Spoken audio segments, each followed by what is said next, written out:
Assalamu alaikum. We have with us Brother Murad Amir Kaya. He is the Vice President of the Youth Branch of the AKP Party, and he's the Head of Foreign Relations. And you're like a youth activist or youth leader. Murad, how are you doing today? Alhamdulillah, brother. I'm glad to see you. I'm glad to be here with you. Thank you very much. As the Turks would say, Salamun alaikum. How are you? How's the situation in Istanbul right now? Over here, there's been a lot of talk on Pakistani media about a lot of chaos and a lot of massive protests, but the reporting has stopped all of a sudden. What is the current situation right now in Istanbul? Right now in Istanbul, everything is calm as every day. Yeah, there was some protests start when this trial starts. But after all this trial, after all these proofs the government showed the world, I think the opposition leaders said, "Oh, we cannot backing up this guy anymore," and they suddenly start to go home, go home to all the protesters. Right now there is nothing. The protests are only long for 3 days, I think, not Right. more. So, for the sake of the audience, you can remind them that the protests were triggered when Imam Oglu's, the mayor of Istanbul, who is a leader, who's an opposition leader, he was charged with having a fraudulent degree, and because it's required that you have to have a degree in Istanbul or in Turkey in general to be eligible for office, his eligibility was cancelled, and then there was some other charges as well. Can you lay out the details of the case in just in a brief form of what exactly happened? Yeah, of course. For starting briefly, first of all, the Ekrem İmamoğlu, the mayor of Istanbul, is he is the university diploma, as cancelled by his own university because he do that with some illegal ways. He take it with some illegal ways. Normally, you need some graduation point from the high school, and you getting an exam for getting the university in here. But the Ekrem İmamoğlu is never getting that exam, and without this exam, you cannot won any university. You cannot get and start your education in any university. But suddenly we see the Ekrem İmamoğlu never getting this exam and never took any points necessary to get in the college, and he start the college, and because of that, his diploma is cancelled by his own university. For escaping the exam, he go to the Cyprus first, North Cyprus, and he starts some school from there. After that, he want his own transfer from the Cyprus to Istanbul for the Istanbul University. But Istanbul University, one of the best colleges in Turkiye, and because of that, his diploma is cancelled. After that, there is a corruption and the terror trials start about Ekrem İmamoğlu, and about this trial, about terror trial, it's still going on because there is not only one mayors are getting in. There is 3 mayors in custody right now with Mr. İmamoğlu, the mayor of Beşiktaş, mayor of Şişli, and also the mayor is Ekrem İmamoğlu. Also the mayor of Beylikdüzü, they are getting inside for the corruption and for the misleading the money and all these charges, bribery, irregularity. For those charges, they are inside right now, inside of the jail, but their trials are continuing. And about the terror for the Ekrem İmamoğlu, before I think 5 or 6 months, Ekrem İmamoğlu's election partner, one of the Ekrem İmamoğlu's election partner, Esenyurt Municipality mayor, is get in the jail. He's finding guilty because of the terror. The Justice Department says clearly he give a money to the terrorist organizations, PKK, and the terror trial continues about that. Right. Still continues. Right. So, for the audience, the PKK is the Kurdish militia that operates, a terror organization that operates Yes. in Syria Yes. primarily, but is also a constant threat in Turkey. Who actually is behind the recent wave of protests, would you say? Is this a reaction to Turkey's success in Syria, or is this something else? I want to start with just one term. I don't know, have you ever heard of it? The term is name is to this term is astroturfing. I don't know, have you Yes, ever heard of it? astroturfing, yes. This is the clearly shows this term is using in our souls in Turkey. They try to use it. Everybody can be behind of this, but the all we saw to the Israel peoples from Israel come and try to provocate the peoples when they are protesting. They getting the crowd and they provocate them, and they just want the Turkish youth is backing up some thief and some man who's corrupted. But after 3 days, also I think the opposition leaders, their own selves, are see what kind of man Ekrem İmamoğlu, and they see we cannot support this guy anymore. And they said all the protesters, yeah, you should go home anymore. We shouldn't do that anymore. Do you think that Turkey's success in making peace with the Kurds in Syria and stabilizing Syria with the new government and helping form the new constitution, helping the interim government of Syria, is seen as a threat by Israel potentially? And like you mentioned, even the IDF was very active online in propagating and promoting the protests. Do you think that the Israelis see this as a threat? That Turkey's potential military involvement in Syria is a direct threat to their sovereignty or their genocide? Of course, of course, and also inside of the Turkiye soils and inside of the outside of the Turkiye soils, the Israel always is a threat for the Turkiye, because Turkey is the power. They never making genocide to the innocent peoples. They always hugging with the innocent peoples.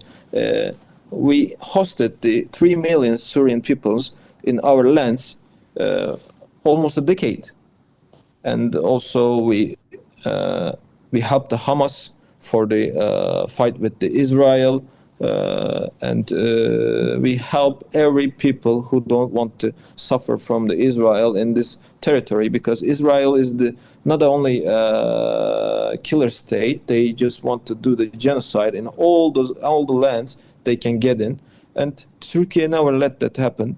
And because of that, Israel, I think that Turkey is the number one enemy for the Israel right now. They see us as the number one enemy in this territory, because in this territory, Turkey never lets anybody become a cruel for any innocent peoples. The Turkey just want to save the children. They just want to save the elders. We just want to save the innocent peoples, and they just want to kill them and send them away from their own lands.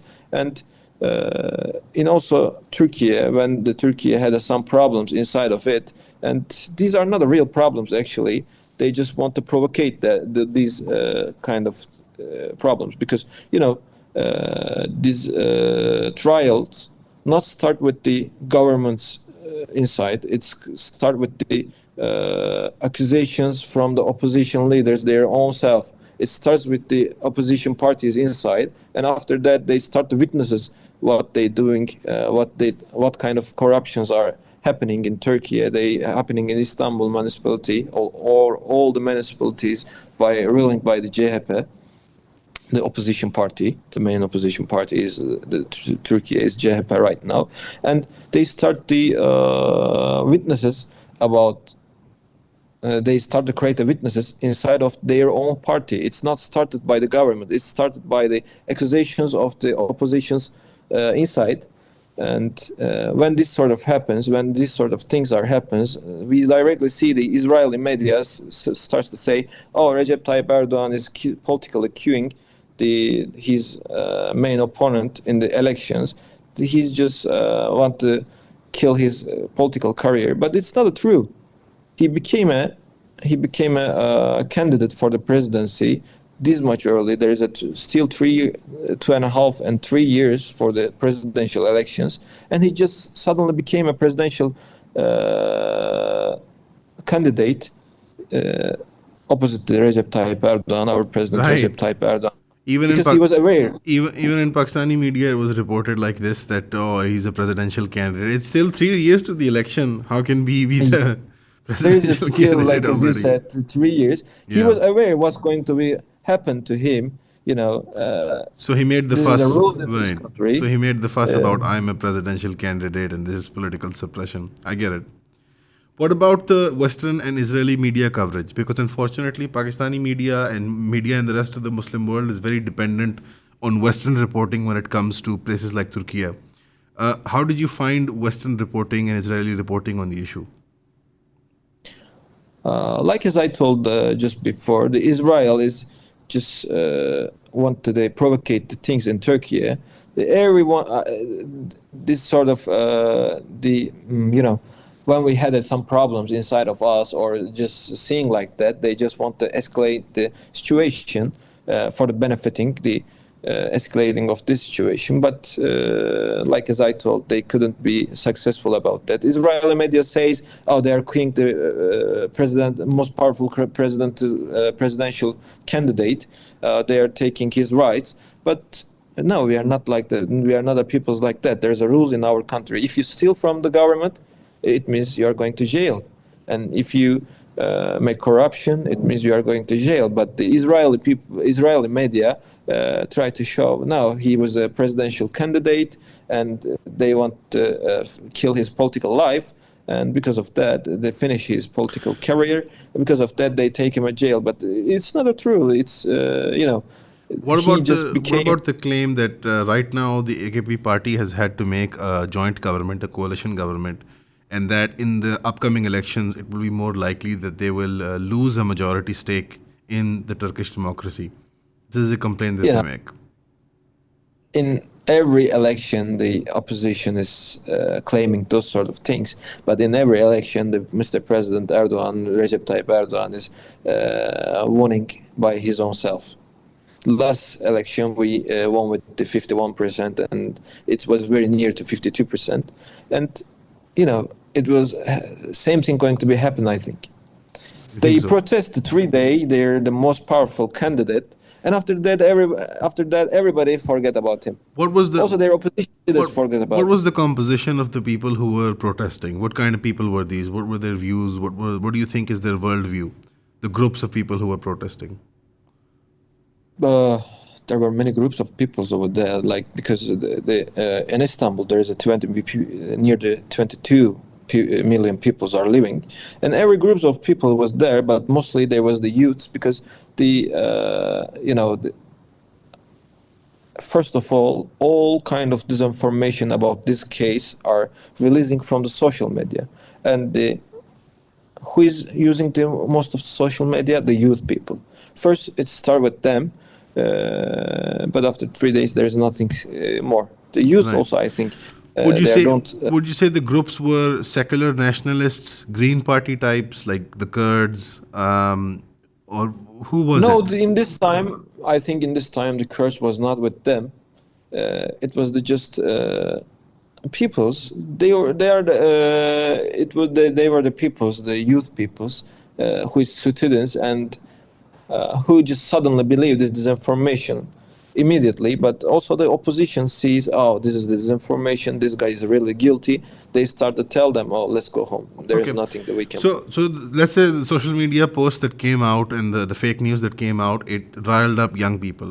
But to spark up that kind of outrage in young people, there must be some underlying dissatisfaction that these young people have. And why is it that in these urban areas like Istanbul or Izmir or wherever, why is there a certain amount of the youth, I'm not saying a majority, but a certain amount of youth dissatisfied with the AKP party or the AKP government? What kind of problems do you think they have and how you could address them? I think it's not just about the dissatisfying. You know, the AK Party is ruling the Turkey from the 20 years, more than 20 years actually. I think the youth are seeing us like as we are just one of their families, and when they had a problems, they want to yell like as when you yelling your father. When you had a problem in new generation, you can yell your father, but they just want to yell. When I talk with the youths, they just said me, I see the Mr. Recep Tayyip Erdogan is almost 20 year. I'm 23, 25 or something. When I'm starting to understand something, I'm just seeing the Mr. Recep Tayyip Erdogan, and he is like as my grandpa or someone in my home, Right. and and also the Turkish nation is very in the Turkish youth or elders in every Turkish people, the independence is very important, and when you gave them a disinformatic informations like as the oh somebody is taking somebody's independence with the unright and unlawful type, unlawful way, they suddenly said, "Oh, what's happening? It's not lawful." But when we show all our proofs about the Ekrem İmamoğlu, they said, "Okay." Right. So you think that because they became too comfortable and maybe they are more Western influenced, these young people, they wanted to show their frustration with, like you said, the family, which is the AKP Yeah, party. yeah, yeah. I think Right. I think that is because these sort of things can be more escalated than normally happens, but they just protest and they go back. Yeah, there's some provocations happened in during in this protest. They try to throw the acid the Turkish police, and they try to attack the Turkish police. But this is an illegal thing. You cannot attack the police. Yeah, Yes. you can protest where you are, where you stay, but it was very interesting thing happened during these protests. Some group of guys get in the Metropole municipality building, and they just broke everything they saw. Why? This is the government building. This is why you are protesting. Why you're damaging this place? It's Right. hard to understand, but they just want to provocate the peoples. But the Turkish youth is a very wise youth, and they understand what is happening over there. After 3 days, they go back to home. Right. All right. And switching gears for a second, how is Turkey seeing the developing situation in Syria? Turkey is actually, I'm not a member of the foreign affairs. Right. So you I don't see couldn't the. do any official comments, but Right. Fair what I'm enough. seeing over there, is, the we hosted the Syrian peoples for a decade because they was running from the cruelty of the Assad regime. Assad was just cruel to all the Muslims, Sunni Muslims, the other kind of Muslims. He was just wanted to govern the Shias, and he was just very cruel leader. And the peoples, the childrens, or the youths have to run off from the war because it was not their war. And we hosted because they are the innocent peoples, and this is what we have to do. Not any European countries do that. They just said to Turkey, no, keep those peoples. Why? This is children's, this is young people's. These guys had a future in front of them, and right now their country is not giving them any future to live, to educate, their country is just giving them a war. And right now, after the Syrian government, the new Syrian government come, I think in the Syria everything is going to be better, and their countries is giving them a future. We told the Syrian peoples who is living in Turkey, if you want, you can go. If you want, you can stay. You are our brothers. We're not saying you have to go, but we was came here for the escaping the war, ongoing war, in civil war. But right now there is nothing like that. There is a peace. There is a future for you. And those people just say, Alhamdulillah, we had brothers like the Turkish peoples, and I thank you agree. for hosting us. And we are going back to our own lands for living our future. So you're not with the Foreign Office, but I would like to ask you, what's the vision for Turkey in light of recent events for regional and the global stage in terms of economy and defense? Because you guys have Baykar has performed very well. It's in every war now, and the economy obviously has been affected by the IMF, the high interest rates. But what is the path to recovery for the economy and for the defense strategy of Turkey? We was earlier we talked about why the Turkish youth is angry to the Turkish government. And I think everybody is try to accuse the Turkish government because of the economy, but like as you remember, we had an earthquake. It damaged our 10 cities, Yes. and this is costs more than $100 billion to us. The UN says it's like that, and I think more. But the UN says I think the near to $150 billion. One. Yes. I think the rebuilding those cities is gonna costing more, and also after the COVID-19 virus, and after the closing everywhere, every economy is damaged because by that, and after that the earthquake, the unfortunate earthquake, make our way is more harder than ever. But like as you said, Turkey still continues manufacturing all kind of products, like as the warplanes, like as the Baykar did, or every kind of products. No, I was even surprised when I visited that the Ulker company has even Uh-huh. bought McVitie's, the British company, the very famous biscuit company. I Yeah, was yeah, very yeah, yeah, surprised to yeah. see that. I was very happy to Oh, see that. Yes. they also buy a Godiva, The I don't know, chocolate, do you know yes, the yes, Godiva yes, yes, yes, chocolate? yes. Yeah, they also buy a Godiva. The Turkish companies are the very good company. I think they And got a then very good place. I saw the All fast the fashion, all the fashion and textile industry. It was very uh-huh. impressive. You guys have built a very European style fashion market and industry for all levels of economic fashion. Yani, you have the cheap clothes, like you have the expensive designer type Of brands course. as well. So textile, defense, and food stuffs mostly, like finished food products. Those would be the three major sectors of the economy. Yes.